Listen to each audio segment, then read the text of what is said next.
A ver, por aquí tengo otra pregunta. Abuelo, ¿qué cambios trajo al mundo la revolución industrial?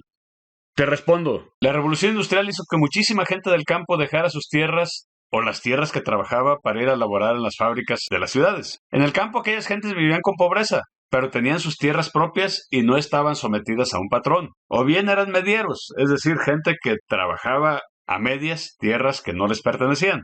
Tanto en un caso como en el otro, se trataba de gentes que tenían sus derechos y sus formas de vida perfectamente establecidas. En cambio, cuando llegaron a las ciudades para trabajar en las fábricas, se hallaron sin ningún derecho reconocido y quedaron en la condición de no trabajar para sí, sino en la de alquilar el trabajo a los dueños de las fábricas. Igual ocurrió con la gran mayoría de los artesanos, que hubieron de convertirse en obreros porque a sus talleres pues ya les habían quitado el trabajo y la competencia de las fábricas. Como a la vez los dueños de las fábricas se preocupaban por producir mucho y barato, para así venderlo mejor, pues eso los empujaba a exigir a los obreros jornadas larguísimas y mal retribuidas, sumando además la poca productividad que tenían. Claro, si lo comparamos con la situación actual, la existencia de muchas y grandes fábricas y la de grandes multitudes de obreros eran una cosa nueva. No había, pues, leyes que protegieran a los trabajadores, con jornadas de trabajo hasta de 12 o 14 o más horas, y con salarios bajísimos, acordes a la productividad que se tenía en ese entonces. Los obreros vivían en condiciones miserables. Sus habitaciones eran estrechísimas, antihigiénicas y sin recursos para calentarse durante el invierno, que es tan frío en aquellos países. Trabajaban mujeres y niños, a quienes se pagaba todavía menos. Los obreros no podían siquiera protestar, temerosos de que se les castigara dejándoles de pagar su salario, maltratándolos o despidiéndolos de sus empleos. A esta nueva clase de trabajadores, la clase obrera, se le llamó proletariado. Han de reconocerse que la revolución industrial,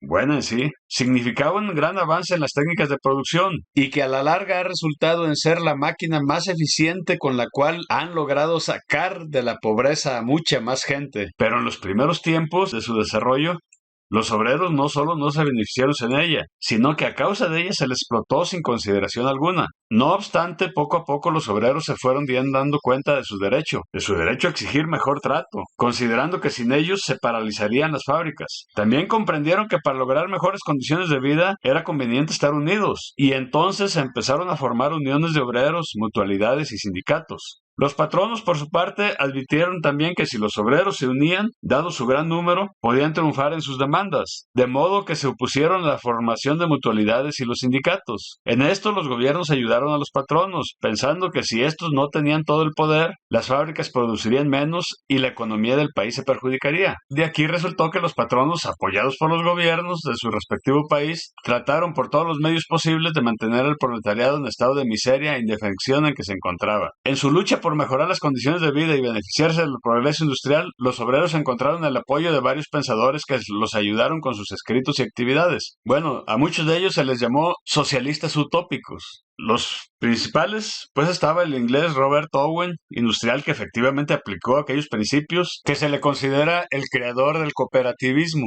y los franceses Saint-Simon, Fourier y Blaine. Los socialistas científicos sostenían que los obreros tenían que conquistar sus derechos por la fuerza, haciendo presión sobre los patrones o, de ser necesario, por medio de revoluciones. Entre aquellos los más notables socialistas científicos, pues estaban el Pedro G. Proudhon, los alemanes Karl Marx y Federico Engels. Hacia la mitad del siglo XIX, en 1848, hubo en diversos países inquietudes sociales y revolucionarias, provocadas fundamentalmente por las necesidades de los obreros ansiosos de alcanzar mejores condiciones de vida. Casi en todas partes estas revoluciones tuvieron, además de las consecuencias de carácter social, o sea, las de mejorar el trato con los obreros, pues consecuencias políticas. En Inglaterra hubo diversos movimientos que beneficiaron a los obreros e hicieron más democrático el régimen inglés. En Francia, la revolución derrocó al rey Luis Felipe y restauró la república con Luis Napoleón Bonaparte.